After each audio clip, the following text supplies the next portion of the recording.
Hi class, this is Dr. Habersham. I am going to pick up from where we left off last week in class, CIS 130. We left off at the top, I believe, of page AC 426. We had changed the background color of the form header. Well, actually, let me clarify. Page 426 is where we left off. I believe one of the last questions in class was about the information about headers and footers and whether or not that was something that we needed to do or if that was just supplementary information. And the answer is that the headers and footers section found on page 426 to the top of page 427 is really supplementary information to show you how to remove a form header and a footer, to show you how to remove a page header and a footer, insert the header and the footer, modify it, the header and the footer, and also how to include an image in a form. So make sure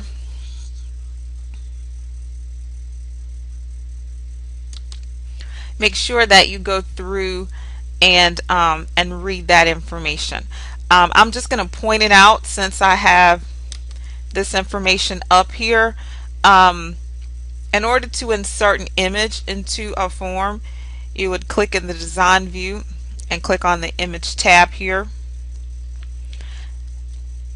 And of course the header and footer information is listed there. That's to add any header or footer. I'm sorry. To add, this is the header and footer grouping. You needed to add the date and time, a title, which is the actual area that we, or the actual object that we use for this particular assignment. If you needed to put a logo in, you could insert a picture into your form. So just to recap, this is the header and footer information here, all under the form design tools, and this is the area that you would work with in order to insert a picture into the form, either as a standalone object or as a background image. Let's move on to command buttons at the bottom of page 427. Command buttons are placed on a form that users can click to carry out specific actions. Your completed form is going to look similar to this one. And these are your command buttons. Your command buttons are used for things like printing, for advancing to the next record, for adding a record, for closing a form, opening a form. This is the next record. Previous. If I needed to delete a record, this command button will do that. Same thing as closing the form and adding a record. Now you may be thinking, this is an intro to database. How in the world am I going to insert code in order to tell Access to advance to the next record or to add a new record? Well, we're going to use something that's called macros. And macros are snippets of code, but you don't have to be an experienced programmer in order to add the code behind these buttons to make them trigger some sort of action.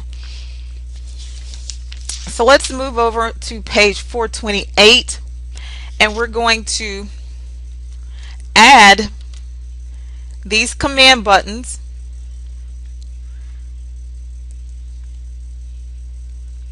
to my form here.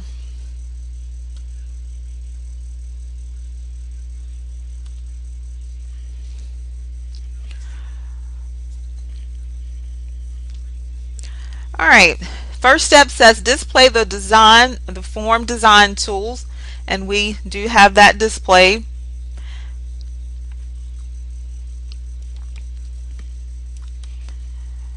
Alright, those are there. I want to open this out to make sure my control wizard is activated. And then just like when we added the other controls, customer name, returns, the same way that we added those controls to the form, we're going to now add this command button. Alright, you want to look up here in your controls And this, the four X's, represent your command button. So I'm going to select that, and remember the same way we just selected. That's the way that we've added the other controls. And because we told the wizard to appear, then the wizard should come up. Now, what happens if you follow those same steps that I just followed, but you don't get this command button wizard? Something has happened. What has probably happened is that you don't have control wizards activated. So you want to make sure you go in and activate that. Okay. Again, your command button is here.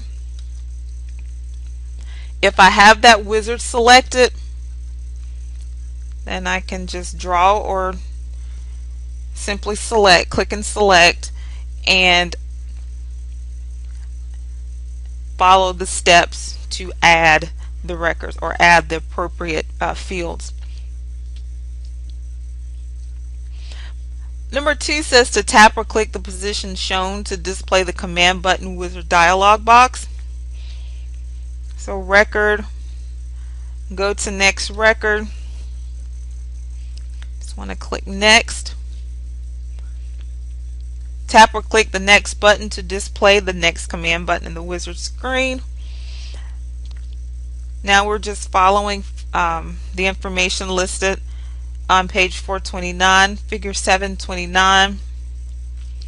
So it tells us to choose text. It tells us to go to the next record.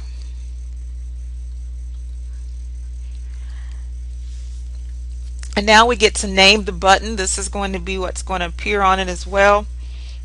So this button should be next record. It should be a meaningful name, because remember, this is what the user of the form is going to see. I hope I can spell record right. So it should be meaningful. And there you have your next record button there. Page 430 tells you to add the previous record, add record, and delete record. And then you will be finished with the task of adding the command buttons to your customer view and update form. Stay tuned for the next session, where I'll be showing you how to add a combo box for finding a record.